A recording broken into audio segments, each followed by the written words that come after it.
Ceci est un livre audio autogénéré par Google. Une féministe noire en quête de sororité. Michele Wallace. Quand j'étais en CE2, je voulais être présidente. Je me souviens encore de l'expression stupéfaite de l'instit, le jour où j'ai annoncé cette intention à la classe.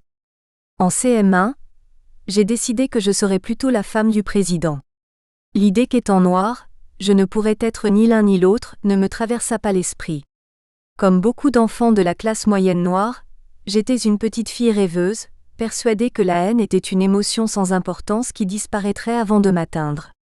Le monde entier s'offrait à moi pour échafauder des projets de vie. Les jours de pluie, ma sœur et moi avions l'habitude d'attacher l'extrémité d'une écharpe autour de nos maigres nattes, laissant descendre la traînée de soie jusqu'à notre taille. Nous imaginions que c'étaient nos cheveux, et que nous étions l'une des jolies héroïnes vues dans les films. À une certaine époque, j'aurais dit que ce jeu trahissait notre désir d'être blanche. Mais ce que nous voulions surtout, c'était être féminine. Pour nous, être féminine signifiait être blanche. À l'âge de 13 ans, dans le bus qui me ramenait de l'école, j'ai eu un aperçu fugitif mais enchanteur d'une superbe créature, silhouette élancée, peau couleur de miel, cheveux coiffés au naturel. Très peu de gens se coiffaient ainsi à l'époque, ce qui rendait cette femme encore plus remarquable. Ça, c'était un look que je pouvais imiter. Le lendemain, je suis allée à l'école coiffée d'une afro. En sortant de mon immeuble, j'ai remarqué que les voisins me dévisageaient. Certains m'ont félicité, mais les vieux hiboux plantés dans le hall m'ont lancé des regards horrifiés. La traversée des rues de Harlem s'est avérée encore plus pénible. Dès qu'ils m'apercevaient, les hommes qui d'habitude ne me remarquaient pas plus que ça, se mettaient à siffler et à huer. Exaspérée, j'ai fini par demander à quelqu'un pourquoi il faisait ça. Il pense que t'es une putain, ma jolie. Je me suis recoiffée, et dès le lendemain j'étais revenue à la normale. Certes, l'idée de dévoiler au monde les secrets de ma nature capillaire flattait mon penchant rebelle, mais je n'étais pas prête à affronter l'accusation de ne pas être une brave fille.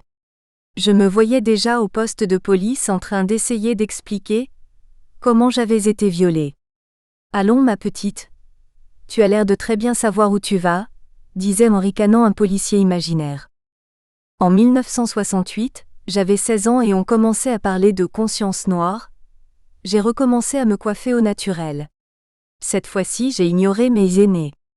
J'étais bien trop occupée à restructurer ma vie.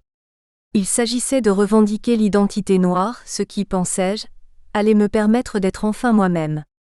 Reconnaissant mon histoire d'esclavage et mes racines africaines, j'allais entreprendre un grand ménage.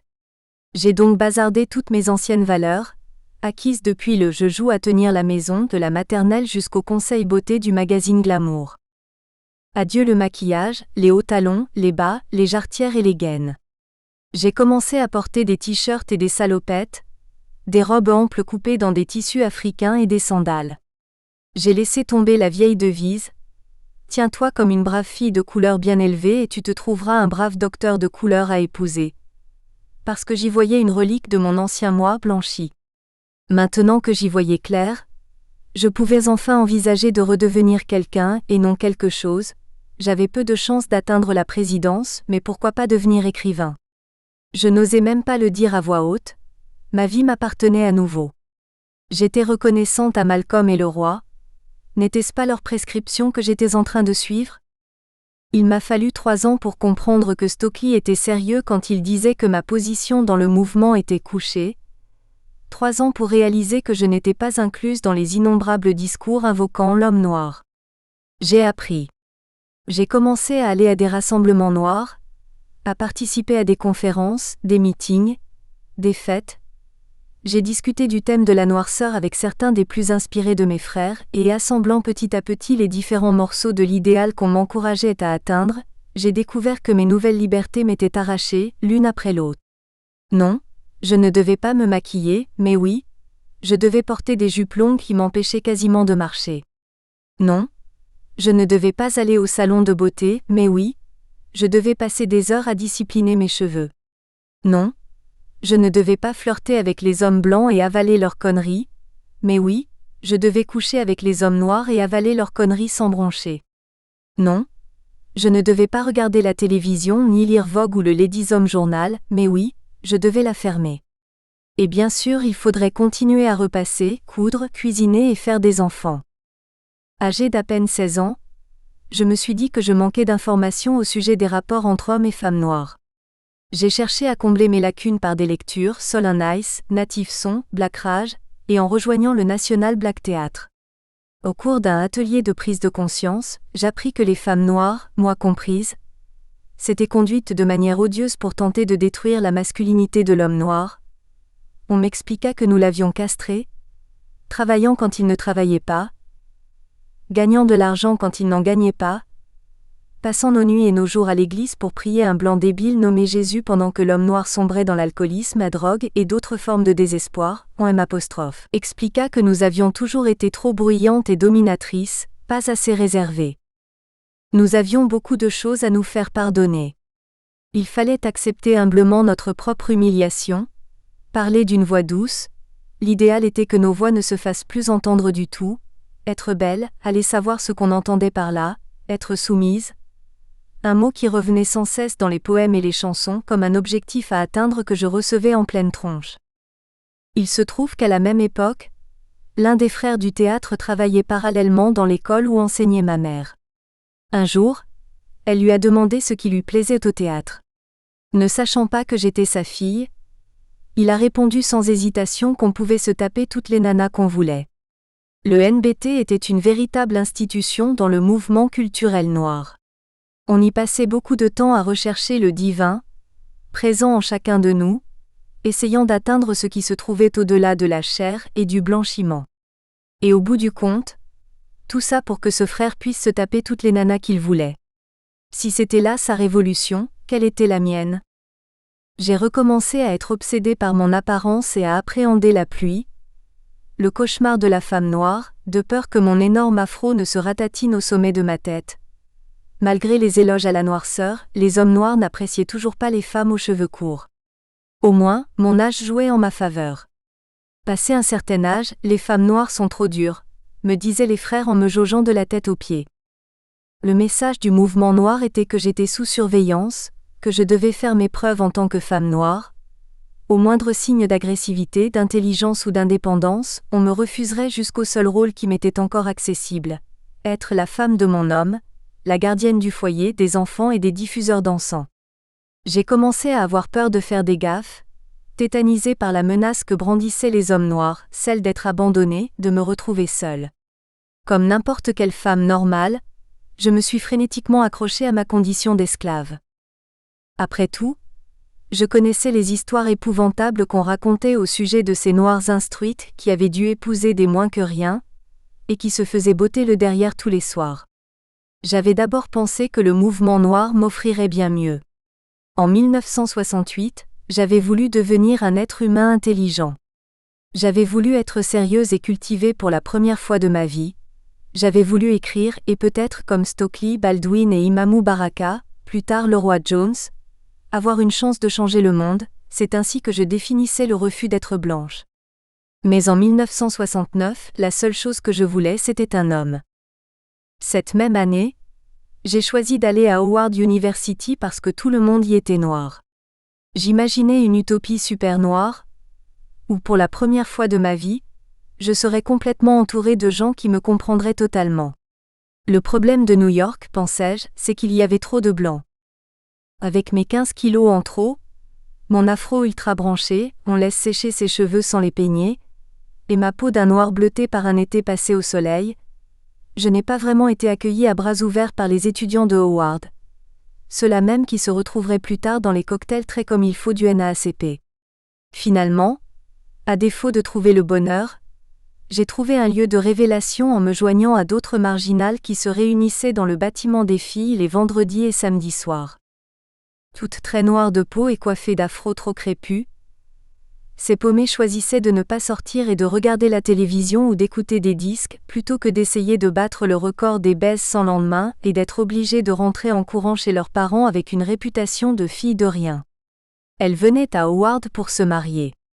Si on commençait à coucher à droite et à gauche, ou si le bruit se répandait qu'on l'avait fait avec un type à qui on n'était pas quasi fiancé, On perdait tout espoir de se trouver un mari à Howard. Ces conventions n'ont rien d'exceptionnel, mais elles semblaient déplacées à Howard. 1 an auparavant, le campus avait été le théâtre de manifestations et d'émeutes étudiantes, et il avait été beaucoup question du rejet des valeurs occidentales.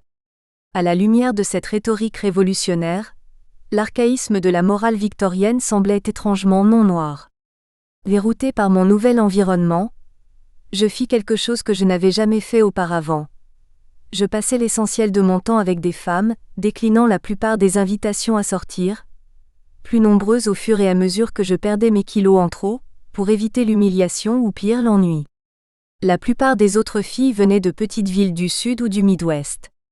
Avec mon arsenal très au point d'idées new-yorkaises sophistiquées, sur les relations sexuelles avant le mariage et l'athéisme, je leur semblais clairement bonne pour l'asile. J'appris à écouter plus souvent que je ne parlais. Mais personne ne disait pourquoi nous ne sortions pas le vendredi et le samedi soir, alors que nous vivions dans un campus connu pour ses fêtes et sa vie nocturne. Personne ne disait pourquoi nous buvions autant, ni d'où venait notre insatiable faim de Big Mac. Nous parlions des hommes de toutes sortes. Des noirs et des blancs, de John Amat 75, de Richard Roundtree, du délégué de classe qui s'était fait une réputation en emmenant les filles en balade dans sa voiture et en leur proposant sur l'autoroute de baiser vite fait ou de rentrer à pied. Quand même il est pas mal, hein, les filles. Nous parlions de stars de ciné et de groupes de musique jusqu'au petit matin. En descendant des bouteilles de gin, en trichant au poker, en nous étouffant avec des cigarettes maladroitement fichées au coin de nos lèvres pour nous affirmer. Quand venait le moment de se traîner au lit, la plupart d'entre nous pensaient, si seulement on pouvait être à ces femmes blanches. De leur côté, les mâles du campus semblaient avoir parfaitement réussi à faire le deuil de l'idéal du jeune homme à la peau claire, aux cheveux bouclés et au nez droit. Ils arboraient fièrement leurs énormes afros rebelles, leurs dashikis et leurs narines dilatées. Quand nous les croisions sur la pelouse du campus, accompagnés de l'inévitable créature mince, sophistiquée et incolore, leurs yeux charbonneux semblaient dire « Les nuits et les jours m'appartiennent ». C'en était trop. Au bout d'un trimestre, j'ai quitté Howard pour le City College, New York. L'importance de tout ce que j'avais observé ne m'avait pas entièrement échappé. Si mes souvenirs sont bons, c'est à cette époque que je suis devenue féministe. Quand j'étais partie de New York, la situation n'était pas franchement brillante, mais à mon retour c'était encore pire. La nouvelle noisseur était en passe de devenir un nouvel esclavage pour les sœurs. J'ai découvert ma voix, quand les frères m'adressaient la parole, je leur répondais. C'était risqué. J'ai souvent failli me prendre un ail au beurre noir. Ma vie sociale ressemblait à une guérilla. Je comprenais enfin ce que voulait dire la vieille rengaine de nos grands-mères. Un négro, c'est pas un cadeau. Une manière concise de dire « L'homme noir a appris à se haïr et à te haïr encore plus. Sois prudent. Il te fera mal. » Ce qui me rappelle une conversation avec un frère, par un beau jour de printemps au City College. Nous étions au coin de l'entrée sud du campus, et il était en train de m'expliquer ce qu'était le rôle de la femme noire. J'ai profité d'une pause dans son monologue pour lui demander quel était le rôle de l'homme noir. Il a marmonné quelque chose du genre « Être un homme, c'est tout ». Quand je me suis permis de suggérer que ce n'était peut-être pas suffisant, il a pété un plomb. Il est devenu violet et s'est mis à hurler. L'homme noir n'a pas à faire quoi que ce soit. C'est un homme, un homme, un homme. Chaque fois qu'en parlant avec un homme noir, je soulevais la question de l'humanité des femmes noires, j'obtenais la même réaction. Les hommes noirs, du moins ceux que je connaissais, semblaient complètement incapables de considérer les femmes noires comme des personnes. Je connais une jeune femme noire qui, pour se conformer au modèle féminin de douceur et de gentillesse que lui présentaient les frères de la nation, a un jour salué chaleureusement un type croisé sur le Riverside Drive, Manhattan. Il répondit en la violant. Quand elle a demandé aux frères ce qu'elle devait faire, ils lui ont dit de ne pas aller à la police et de garder le bébé alors qu'elle n'avait que 17 ans. J'ai des copines qui ont abandonné l'école parce que leur petit ami les a convaincus qu'il était incorrect et contre-révolutionnaire de chercher à faire autre chose que d'élever des enfants et de faire le ménage. Aide le frère à se réaliser, disait-il. D'autres, soumises à une polygamie de fait, ont parfois été obligées de coucher avec les amis de leur mari.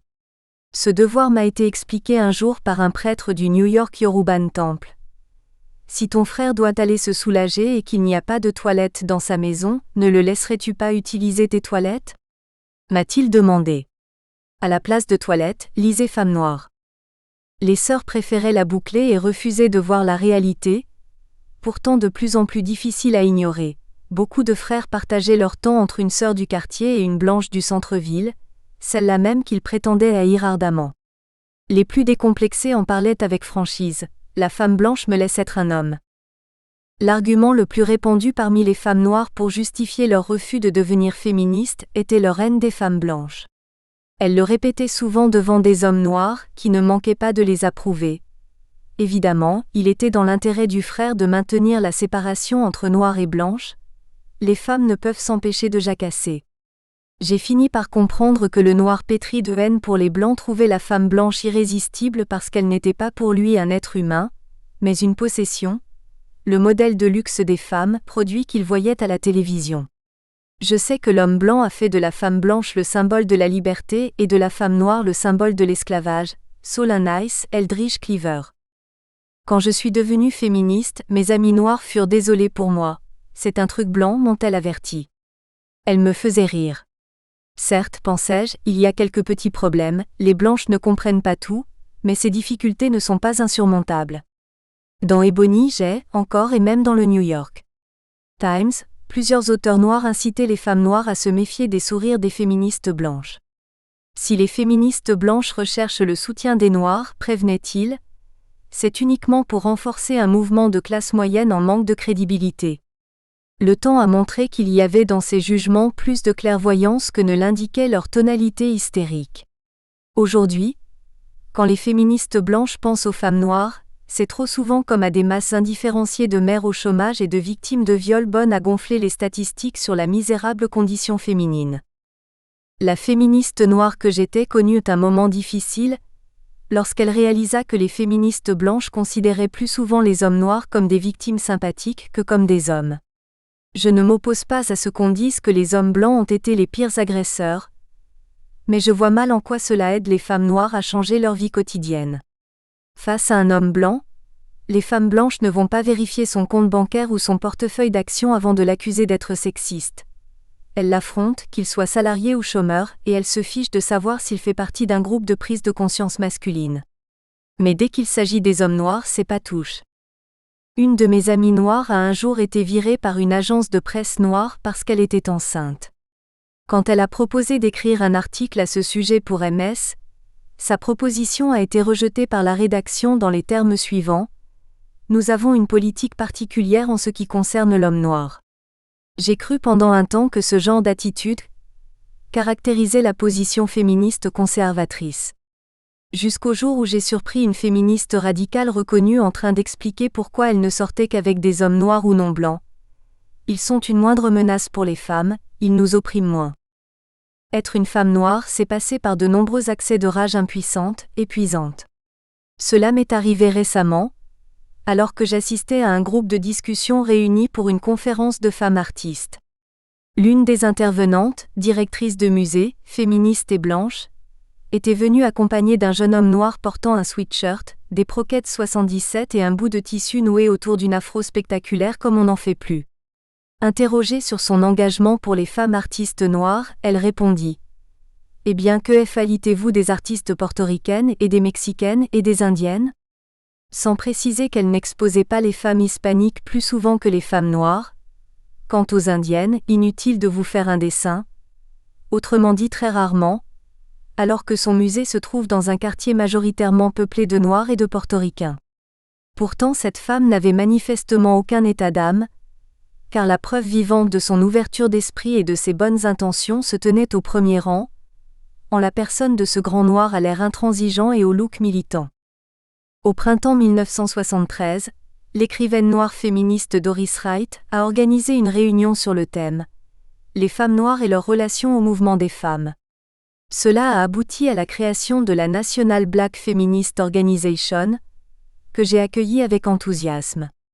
Il a fallu déchanter, fidèle au modèle du mouvement des femmes, nous nous sommes vite enlisés dans les disputes idéologiques, à commencer par l'opposition entre lesbianisme et hétérosexualité. Écrasés par le poids de ce que les féministes blanches avaient fait avant nous, mythes et réalité confondus, il nous était à peu près impossible de nous accorder sur quoi que ce soit. Quant à agir, c'était impensable. Dans l'organisation, beaucoup des personnes à l'initiative d'émotions semblaient représenter d'autres groupes d'intérêt, et leur engagement pour la cause des femmes noires avait souvent l'air accessoire. En général, les femmes qui avaient de l'énergie et des idées assistaient à une réunion, réalisaient qu'il n'y avait aucun espoir de réaliser quoi que ce soit et ne revenaient plus. Chaque réunion était presque entièrement constituée de nouvelles recrues. Lors de la première conférence de la NBFO, j'ai entendu par hasard une candidate politique dire en plaisantant à moitié « Je vais me rallier des voix avec ces négresses ». J'en ai déduit que les féministes noires n'étaient pas prêtes à former un mouvement auquel je pouvais participer en toute bonne conscience. Il est tout à fait possible que la NBFO ait été créée au mauvais moment, à une époque qui n'était pas encore mûre pour ce genre d'organisation. À la même période, j'ai lancé un groupe de prise de conscience pour les femmes noires.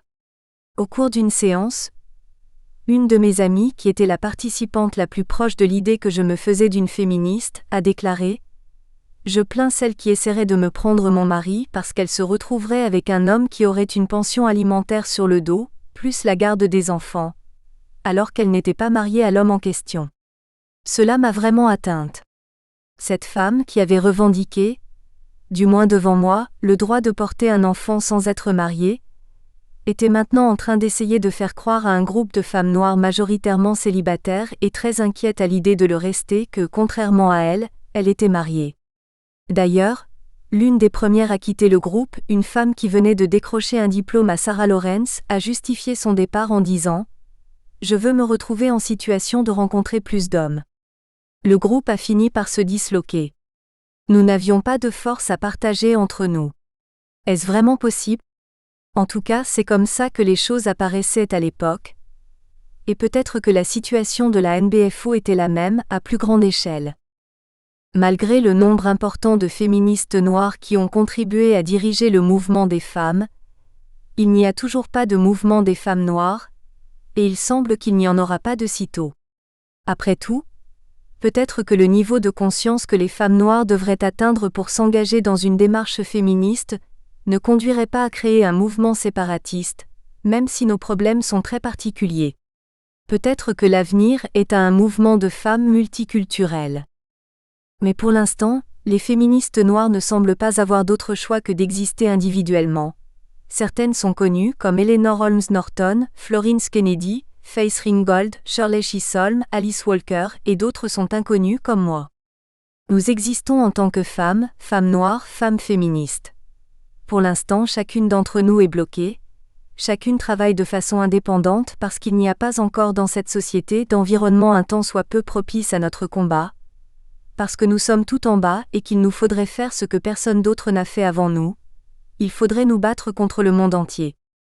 Texte traduit par Anne Robatel. Déclaration du Combahee River Collective. Combahee River Collective. Nous sommes un collectif de féministes noires qui se réunit depuis 1974. Depuis lors, nous avons commencé un processus de définition et de clarification politique, tout en poursuivant notre travail politique dans les groupes auxquels nous appartenions, en alliance avec d'autres organisations et mouvements progressistes. La définition la plus générale de notre politique actuelle peut se résumer comme suit. Nous sommes activement engagés dans la lutte contre l'oppression raciste, sexuelle, hétérosexuelle et de classe, et nous nous donnons pour tâche particulière de développer une analyse et une pratique intégrée, basée sur le fait que les principaux systèmes d'oppression sont imbriqués. La synthèse de ces oppressions crée les conditions dans lesquelles nous vivons. En tant que femmes noires, nous voyons le féminisme noir comme le mouvement politique logique pour combattre les oppressions multiples et simultanées qu'affrontent l'ensemble des femmes de couleur. Dans ce texte, nous aborderons 4 grands thèmes. 1. La genèse du féminisme noir contemporain. 2. Ce en quoi nous croyons, c'est-à-dire notre domaine politique spécifique. 3. Les difficultés organisationnelles des féministes noires, incluant une brève histoire story de notre collectif. Et 4. Les thèmes de lutte et la pratique du féminisme noir. Genèse du féminisme noir contemporain. Avant d'aborder le développement récent du féminisme noir, nous voudrions affirmer que nos origines historiques se trouvent dans la lutte incessante, de vie ou de mort, des femmes afro-américaines pour leur survie et leur libération. Le rapport extrêmement négatif des femmes noires avec le système politique américain, un système où c'est l'homme blanc qui définit les règles du jeu, a toujours été déterminé par notre appartenance à deux castes opprimées, raciales et sexuelles. Ainsi que l'a souligné Angela Davis dans Réflexions sur le rôle de la femme noire dans la communauté des esclaves, les femmes noires ont incarné, ne serait-ce que par leur simple existence physique, une position opposée à la loi de l'homme blanc. Elles ont résisté activement à ces attaques contre elles et leur communauté, par des actions d'éclat ou des moyens subtils. Depuis toujours, des militantes noires, certaines connues comme Sojourner Truth, Harriet Tubman, Frances W. Harper, Ida B. Wells Barnett et Mary Church Terrell, et des milliers d'inconnus, avaient conscience de comment leur identité sexuelle se combinait à leur identité raciale pour faire de leur vie tout entière et de leurs principaux objectifs de lutte politique quelque chose d'uni. Le féminisme noir contemporain est le produit d'innombrables générations de sacrifices personnels, de militance et de travail de nos mères et de nos sœurs. Une présence féministe noire s'est développée, très évidemment, en lien avec la deuxième vague du mouvement des femmes américaines qui a commencé à la fin des années 60. Les Noirs, les autres femmes du tiers-monde et les travailleuses ont été impliquées dans le mouvement féministe dès ses débuts, mais notre participation a pâti à la fois des forces réactionnaires à l'extérieur et du racisme et de l'élitisme à l'intérieur même du mouvement féministe. En 1973, des féministes noires, principalement basées à New York, ont senti la nécessité de former un groupe féministe noir en tant que tel, Séparatelles. Celui-ci est devenu le National Black Feminist Organization, NBFO. La politique des féministes noires possède également un lien évident avec les mouvements pour la libération noire, tout particulièrement ceux des années 60 et 70. Beaucoup d'entre nous ont été actifs dans ces mouvements, pour les droits civiques, nationalisme noir, Black Panthers. Nos vies ont été profondément marquées et transformées par leur idéologie, leurs objectifs et leurs tactiques. Ce sont nos expériences et nos désillusions à l'intérieur de ces mouvements de libération, ainsi qu'à la périphérie de la gauche masculine blanche, qui nous ont poussés à développer une politique qui soit antiraciste, à la différence de celle des femmes blanches, et antisexiste, à la différence de celle des hommes noirs et blancs. Il existe aussi indéniablement une genèse personnelle du féminisme noir, c'est-à-dire une prise de conscience politique qui résulte de l'analyse d'expériences qui paraissent personnelles dans la vie individuelle des femmes noires.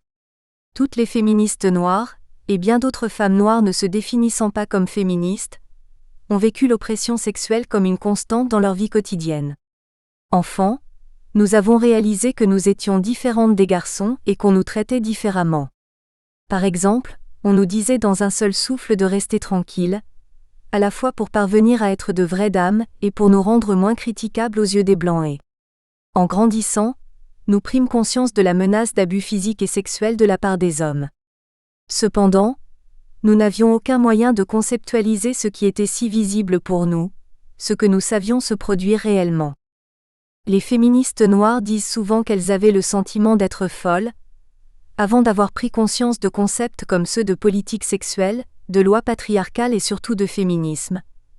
Le féminisme étant l'analyse et la pratique politique que nous les femmes, nous utilisons pour lutter contre notre oppression.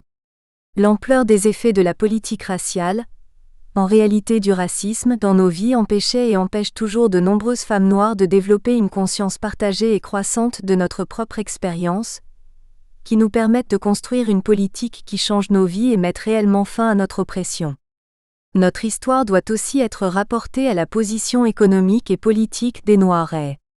L'actuelle génération de jeunes Noirs nés après la Deuxième Guerre mondiale a été la première à pouvoir accéder, même de manière minime, à certaines opportunités d'éducation et de travail qui nous étaient jusque-là complètement fermées.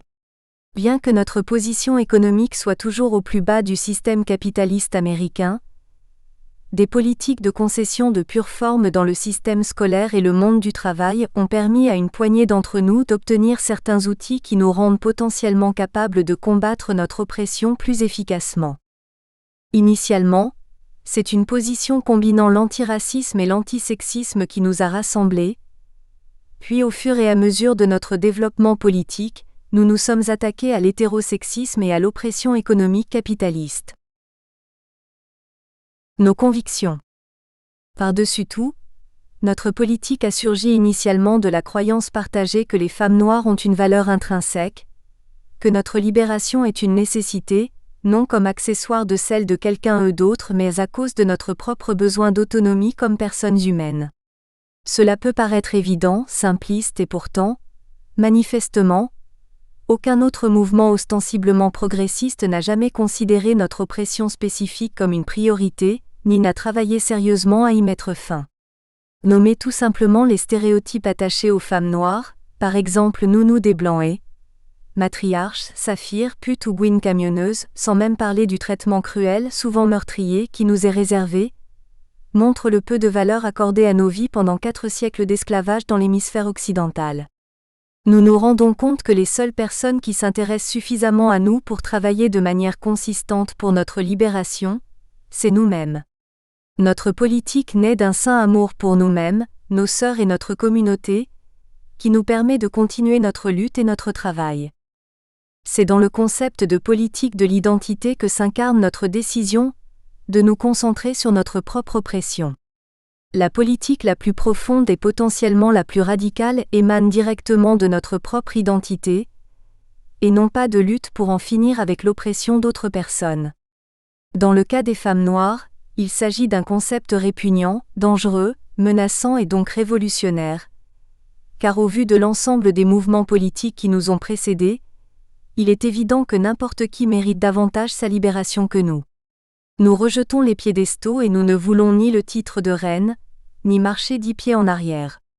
Être reconnue comme humaine, tout simplement humaine, nous suffit. Nous pensons que la politique sexuelle, sous le patriarcat, joue un rôle aussi important dans la vie des femmes noires que les politiques de classe et de race. Souvent aussi, nous avons du mal à séparer les oppressions de race, de classe et de sexe, parce que fréquemment, dans nos vies, nous en faisons l'expérience simultanée. Nous savons qu'il existe cette chose. Une oppression raciale sexuelle, ni seulement raciale, ni seulement sexuelle, comme le montre par exemple l'histoire de l'utilisation du viol des femmes noires par des hommes blancs comme arme de répression politique. Bien que nous soyons féministes et lesbiennes, nous nous sentons solidaires des hommes noirs progressistes et ne préconisons pas le fractionnalisme prôné par les femmes blanches séparatistes.